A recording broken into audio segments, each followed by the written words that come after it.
Olá, meninas. Boa tarde. Estaremos aqui começando com o nosso podcast Teia Cósmica. Junto comigo vai estar aqui como convidada a Jennifer Fernandes, do Lucidez na Alma, e também o Maico Batistin, também aqui da área de tecnologia, um cientista de dados. E a gente vai estar conversando aqui junto com a Jennifer, que está trazendo muitas informações sobre transição de carreira, soft skills, autoconhecimento. Ela tem uma bagagem muito grande, assim, desses vertentes, né, da área do soft skills. E a gente vai estar explorando aqui com ela como que é feita essas mudanças de carreira, como que é feita essa decisão, o que é necessário para a pessoa poder fazer essas mudanças, né, e investigar um pouquinho sobre si próprio, suas habilidades e também suas habilidades comportamentais. Vamos lá? Então, vamos começar aqui mais um podcast Teia Cósmica. Na verdade, né? Para quem não sabe, é o nosso primeiro podcast. Olá, boa tarde a todas. Eu vou fazer a pergunta que vocês também estão se fazendo. Quem é você, Jennifer? Conta um pouquinho para nós sobre você. Olá, boa tarde. Estou muito feliz de estar aqui com vocês. Primeiro, agradeço pelo convite. Então, eu sou fundadora da Lucidez na Alma e eu trabalho com mentorias de autoconhecimento, principalmente para ajudar as pessoas que estão ali insatisfeitas no trabalho, que querem fazer uma mudança, querem ter um trabalho com propósito e não sabem para onde ir. Então, eu ajudo as pessoas dessa parte, orientando, né, as pessoas que estão com desafios no trabalho ou na carreira. Boa! É exatamente sobre esse papel de carreira que a gente queria bater esse papo com você. Quando você ajuda, tem essa mentoria sobre carreira, eu queria saber de você, assim, como é que foi mudar de carreira para você e o que você pode estar explanando para as nossas comunidades aqui, de dicas que você imagina que as pessoas sofrem no seu dia, mais básico, até o mais complexo dos casos que você já viu de mudança de carreira, que você pode estar comentando um pouquinho, principalmente a sua própria. Legal. Assim, a minha história começou porque eu venho de outra área, né? Eu venho da área de relações públicas, que é uma das profissões ali da área de comunicação. Então, eu trabalhei durante 6 anos na área de comunicação corporativa. E eu comecei a ver que não fazia sentido para mim. Chegou um tempo que, isso foi em 2018, eu comecei a ver que parecia que era outra coisa que eu deveria estar fazendo. E aí eu comecei a me questionar, será que era isso mesmo que eu deveria estar fazendo? Será que essa é a melhor profissão que tem para mim? E isso me levou a muitas dúvidas, a muitos questionamentos, a ter crises de ansiedade. Eu vejo que isso também é muito comum com outras pessoas. Muitas pessoas entram em burnout ou entram também nesse processo de ficar depressivas, porque elas começam a ver que aquele trabalho não é mais o caminho delas, mas elas não sabem para onde ir, não sabem quem pode ajudá-las, elas não sabem o que fazer. E foi muito do que aconteceu assim comigo. E nesse processo, eu comecei a ter muitas crises de ansiedade, porque eu pensava assim, o que eu vou fazer de agora em diante como uma outra carreira? Eu não sabia. E eu não sabia no que eu era boa, né? Eu não tinha esse autoconhecimento de falar assim, nossa, eu poderia ter essa outra carreira aqui. Eu não sabia, e isso me assustava assim profundamente. E uma coisa que acontece comigo, e eu vejo que acontece também com outras pessoas, é o seguinte, muitas vezes a gente foca só externamente. A gente pensa assim, eu quero fazer essa transição de carreira, então eu vou migrar para outra área. Você começa a pensar que outras áreas você pode ir. E aconteceu isso comigo. Em um determinado momento, de 2018 para 2019, eu comecei a pensar assim, nossa, eu acho que eu vou fazer transição de carreira para a área de gestão de pessoas. Então, eu vou fazer pós-graduação em RH, vou trabalhar nessa parte. Só que eu fiz essa mudança porque eu sempre trabalhei em agências e empresas, sempre na área de comunicação. Eu nunca tinha ido trabalhar dentro do RH. E aí eu tive uma oportunidade de emprego que eu fui trabalhar dentro do RH na área de comunicação interna, que era a área que eu tinha experiência na área de comunicação. Que legal. E aí quando eu cheguei lá e comecei a ter essa experiência, eu vi que eu continuei sentindo as mesmas coisas que eu sentia, não mudou nada. Então, eu migrando para RH, não ia mudar nada da forma como eu estava sentindo, porque não fazia mais sentido para mim aquele trabalho. Então, muitas vezes, a gente foca só externamente. Eu quero mudar isso externamente, sem se conhecer para ver se aquilo está realmente alinhado com o que você quer.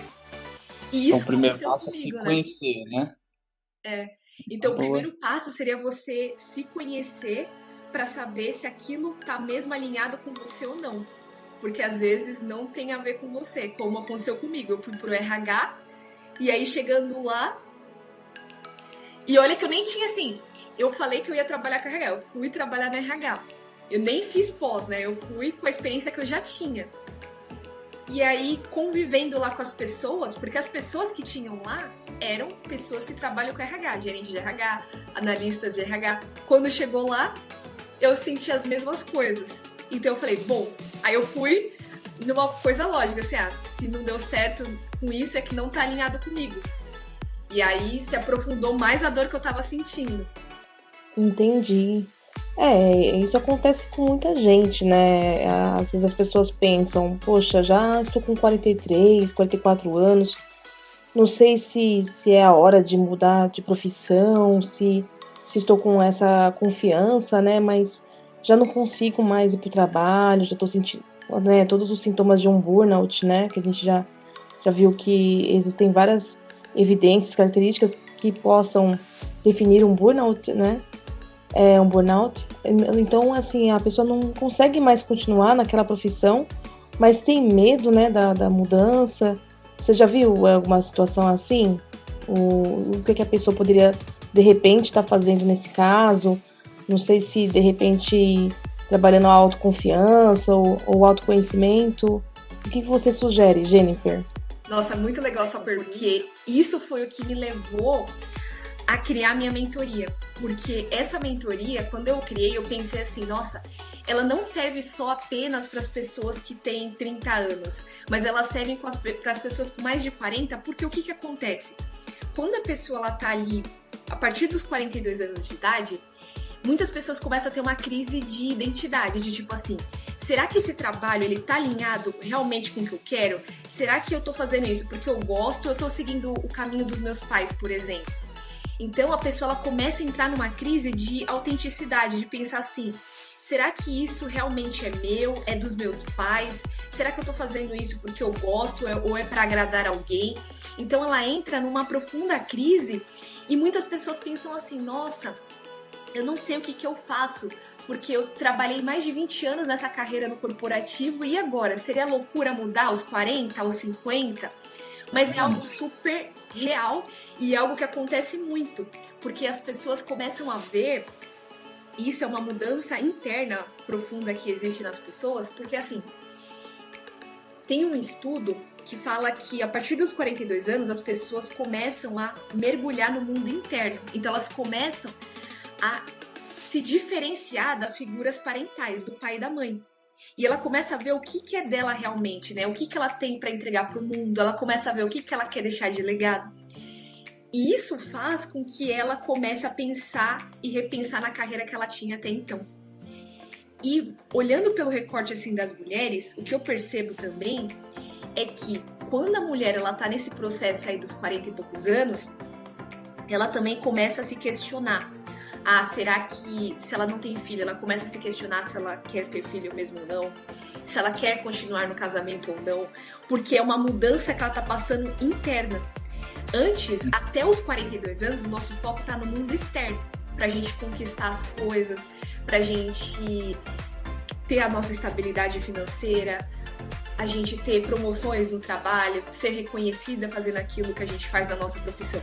A partir dos 42 é um processo inverso, que você começa a focar mais no seu mundo interno.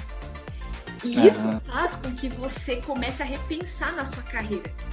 Então é um momento que as pessoas não perceberam isso, que elas estão olhando para o mundo interno. Então é um caminho super possível dela se conhecer e buscar o que tem sentido para ela da vida dela agora em diante, né? Principalmente com uma carreira. E muitas mulheres acabam com 42 anos saindo do corporativo, porque elas falam assim, eu quero estar mais próxima dos meus filhos, eu quero empreender. Então começa um processo de mudança muito profundo para a mulher também nessa parte, sabe? Muito legal. É o que a gente vê bastante, né? Esses desafios, que você falou, faz parte do processo, e além de pensar na carreira, ela começa a pensar seu papel dentro de um contexto social, né? Ter filho, marido, provavelmente, criar família ou não, né? Você começa a vir essa tipo de pressão e que força também esse papel de autoconhecimento. E isso é uma soft skill muito boa, esse negócio de autoconhecimento. Eu tenho que reforçar o que é de soft skill, que eu fico pensando assim, beleza, a mulher hoje, pensando já um pouco mais para frente, temos essa persona, ela descobriu que ela quer mudar de carreira, mas aí talvez ela encontre uma outra barreira que é a própria empresa. Tipo assim, por que a empresa deveria acreditar que apostar em você que está mudando de carreira agora? Que benefício seria que a empresa poderia ter com esse tipo de soft skill que a mulher acabou de se descobrir? Certeza de si mesmo, certeza de ir para ação. Você consegue visualizar mais ou menos? Consegue? Sim, eu vejo muito assim, porque tem uma questão que as pessoas focam muito, e até as empresas também, elas focam muito nas hard skills, que são as habilidades técnicas da área, da pessoa. Então, quando você foca só na parte técnica, você está esquecendo das soft skills, que é a parte comportamental. Então, quando a mulher ela começa a investir nas soft skills, nessas habilidades delas, né, para ela se conhecer os talentos dela, ela começa a se apropriar dela, ter mais autoestima, mais autoconfiança, ser uma mulher mais corajosa, ser uma mulher mais resiliente, que sabe lidar com os desafios. A empresa ganha muito com isso, porque a mulher ela começa a se posicionar de forma diferente. Então ela começa a entregar resultados diferentes, ela começa a ser uma pessoa mais criativa, a trabalhar melhor em equipe. Por quê? Porque ela está desenvolvendo não só os aspectos técnicos da profissão dela, e sim os comportamentais. E os comportamentais são os que fazem realmente a diferença. Porque assim, se vê muito uma questão assim, né, no mercado de trabalho. Tem muitas pessoas que falam assim, nossa, eu tenho talento, mas parece que a empresa não me nota, parece que a empresa não me valoriza. Tem muita essa questão das pessoas que querem ser valorizadas e as empresas que falam que tem escassez de talentos. Só que quando a gente olha para um outro lado, não é só o talento que vale, né? Não adianta só você ter o talento. Você tem que ter os comportamentos para colocar aquele talento em ação. E quando você não tem isso, você fica estagnado na carreira, porque você não sabe o que está faltando para você. Aí você vai lá e faz mais um curso de Excel, de línguas, de inglês, de coisas técnicas que não vão te ajudar. Eles contribuem sim, mas eles não vão te contribuir no sentido de te levar muitas vezes para um resultado que você quer, de uma promoção, de uma carreira internacional e etc. Por quê? Porque não é só você ter o talento, você precisa ter os comportamentos adequados, né? Então você precisa ser resiliente, ter garra, ter disciplina, saber fazer uma boa gestão de tempo, né? Com as suas atividades. Às vezes inovar, entregar mais do que você foi contratada para fazer. Então tudo isso te leva para você ter novos resultados e performar melhor na empresa. E aí você começa a ser muito bem visto na empresa. Então isso beneficia tanto a carreira das pessoas como as empresas que têm esses funcionários que são mais engajados, né? Que sai do zero, né? Então, isso é legal, porque eu vejo que muitas pessoas pedem muita dica de conhecimento, no nosso caso de tecnologia, conhecimento em Python, conhecimento em programação, inteligência artificial, beleza, isso a gente consegue ensinar, mas esse processo de autodescoberta é um pouco mais complicado para a gente ensinar, porque isso parte muito do indivíduo, né? Parte muito dela mesmo. Então a gente precisa ter esses exemplos que você está dando para que a pessoa se encoraje a ver, poxa, o que ela falou faz sentido. Talvez se eu me comportar assim na empresa, eu começo a ser vista, porque eu já sei o conhecimento, né? Já tenho essa parte técnica. Será que vale mais a pena gastar mais tempo aqui nisso ou partir para tentar um pouquinho mais de coragem aqui, dizer o que eu quero realmente, dizer o que eu posso fazer, né? Então a gente meio que entende esse assunto e pede para as mulheres também se encorajar, se arriscar um pouco mais. Isso é uma boa soft skill. E como é que você enxerga as mulheres de hoje e, partindo dessa premissa, como é que você vê elas daqui para frente? Então, eu vejo que as mulheres, elas estão entrando no movimento muito de se conhecer, de se conectar com a sua espiritualidade, com aquilo que elas acreditam, né? Independente da religião, porque espiritualidade é o que dá sentido para a vida da pessoa, né? Então, eu vejo que as mulheres, elas estão entendendo melhor qual que é o papel que elas estão tendo na sociedade. Então, antigamente, o papel da mulher de 1960 é totalmente diferente do papel de hoje em dia, porque antigamente a mulher, ela trabalhava em casa, né? Ela era dona de casa, ela cuidava dos filhos, do marido, da casa. E hoje em dia a mulher, ela tem que conciliar todas essas outras tarefas com a questão, muitas vezes, de trabalhar numa empresa, ou de ser mãe, de ser esposa, de ser empresária, por exemplo. Então ela precisa conciliar tudo isso com essa questão dela também se conectar com ela mesma, dela se autodescobrir, dela entender o que ela tem de melhor para entregar para o mundo, os seus talentos, as suas qualidades. Então eu vejo que as mulheres, elas estão muito nesse processo de estudar, sabe? Do lifelong learning, que é você ter essa atualização constante, né? De sempre estar estudando, sempre estar se dedicando para aquilo que você acredita, para se desenvolver cada vez melhor, pessoalmente e profissionalmente.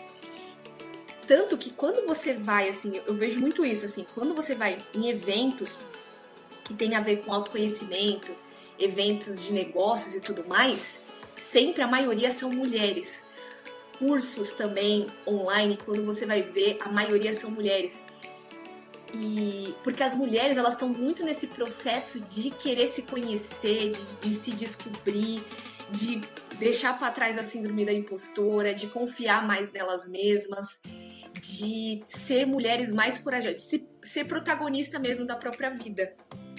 Isso é bonito, isso é legal. Realmente, esse negócio que você falou de síndrome de impostora, a gente ouve falar muito sobre isso. Você consegue explicar um pouquinho melhor pra gente sobre isso daí? Porque eu vejo que algumas pessoas até usam essa palavra, eu já não sei se está fazendo sentido quando a pessoa usa. Então é bom a gente tentar contextualizar ela para ver se faz sentido quando a pessoa estiver usando esse termo, né?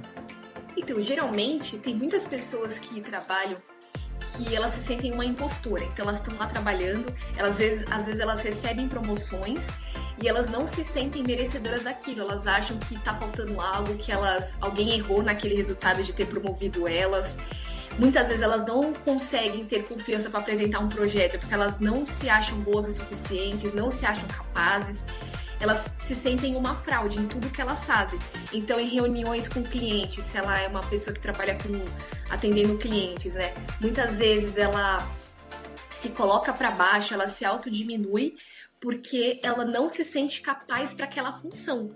Mesmo outras pessoas elogiando ela, mesmo ela tendo ganhado prêmios, mesmo ela sendo uma pessoa bem-sucedida. Então, já teve, assim, várias famosas que já falaram sobre isso, né, que se sentem impostoras, mesmo com a carreira meteórica que elas têm, né, a Jennifer Lopez, Rafa Brites, aqui uma brasileira, né, elas sempre falam sobre isso, de que por mais que você tenha um cargo, às vezes você pode ser CEO da empresa, você pode ser uma diretora, você pode ser uma atriz, uma cantora, e mesmo que você tenha esses resultados meteóricos na sua carreira, mesmo assim tem essa síndrome da impostora atormentando a mente delas, né, que é você não se sentir merecedora, você se sentir uma fraude no seu trabalho. E isso acaba afetando muitas das mulheres, né? É difícil até a gente conseguir ajudar. Como você fala, a gente fala, a gente dá prêmio e mesmo assim a pessoa se sente para baixo. Você acha que isso talvez seja culpa dessa coisa de como a sociedade construiu, separou os gêneros de uma maneira que tipo, não podia envolver homem e mulher até que fosse a idade necessária para os dois se envolverem? Por exemplo, sei lá, a criança nasce, põe o homem para brincar com um bonequinho de soldado.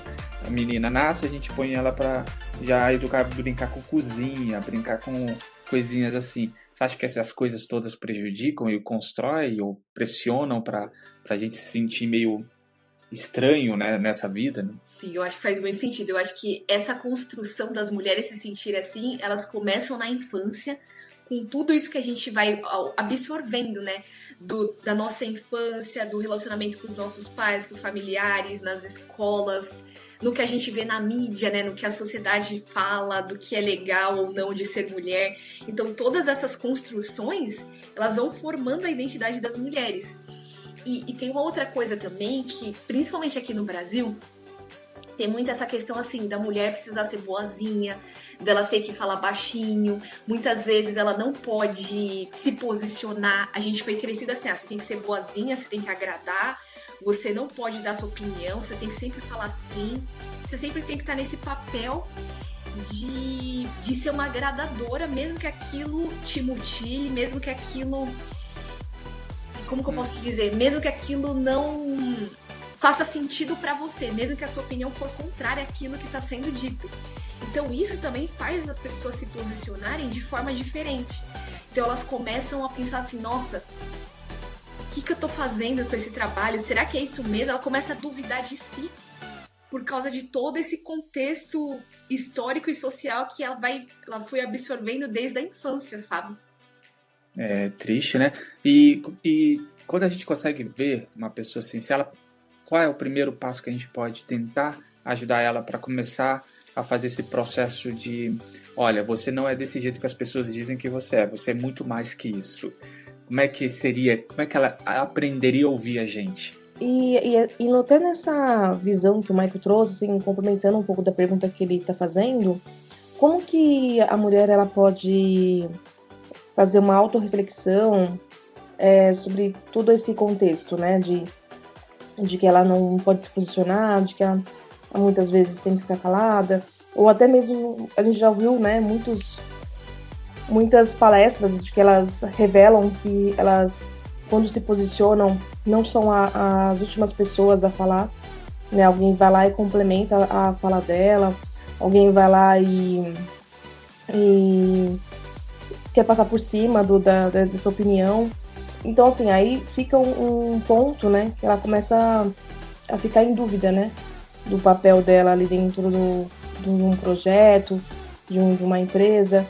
E qual exercício, assim, talvez uma dinâmica, não sei, uma tarefa que ela possa fazer para que ela possa fazer essa autorreflexão?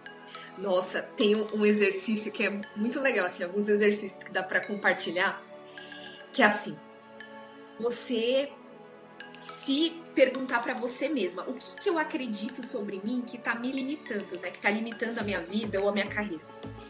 E você ficar em silêncio, assim, com os pensamentos totalmente ali focados ali naquela atividade e deixar os pensamentos virem e ir anotando no caderno. E aí você vai ver cada coisa que você nem imaginava que você acreditava sobre você que vai vir na sua mente, né? Esses pensamentos. Então esse exercício é muito legal porque quando você pergunta pra você o que eu penso sobre mim mesma, porque não é consciente. Muitas vezes a gente não sabe, porque isso tá gravado lá no inconsciente da pessoa. Quando a gente faz esse exercício e coloca no papel, você se assusta, porque você fala assim, nossa, olha isso aqui que eu penso sobre mim, eu não sabia. E isso, essa crença tá lá. Enquanto você não olha pra você de forma diferente, aquilo continua impactando a sua vida de forma negativa. Então, anotar isso é muito importante. E uma outra questão também é assim, às vezes a gente pensa que a gente é uma coisa e quando a gente vai e pergunta para as outras pessoas, as pessoas dão uma visão totalmente diferente. Então você ouvir o feedback das outras pessoas é muito legal. E teve um exercício que eu fiz muito recentemente que eu achei muito legal, que eu acho que pode ajudar nessa parte, é assim. Se você fosse um animal, qual você seria? Aí você vai ter uma opinião sobre você. Mas pega pessoas que você conhece, que gostam de você, que são assim do seu círculo aí social, e pergunte pra elas que animal elas acham que você seria, se você fosse um animal. Que animal se parece com você e por quê? E é muito interessante isso, porque assim, eu perguntei, né? Eu fiz esse teste com 4 pessoas, né? E eu pensava que elas iam falar sobre mim um animal. Tipo, eu pensei que todas elas iam falar, a maioria, o mesmo animal. Só que cada uma falou um animal diferente e deu uma resposta diferente que eu nunca imaginava. Então Olha que foi legal. muito legal, porque cada pessoa falou que de um animal, e de certa forma esses 4 animais tinham a ver comigo e com características minhas.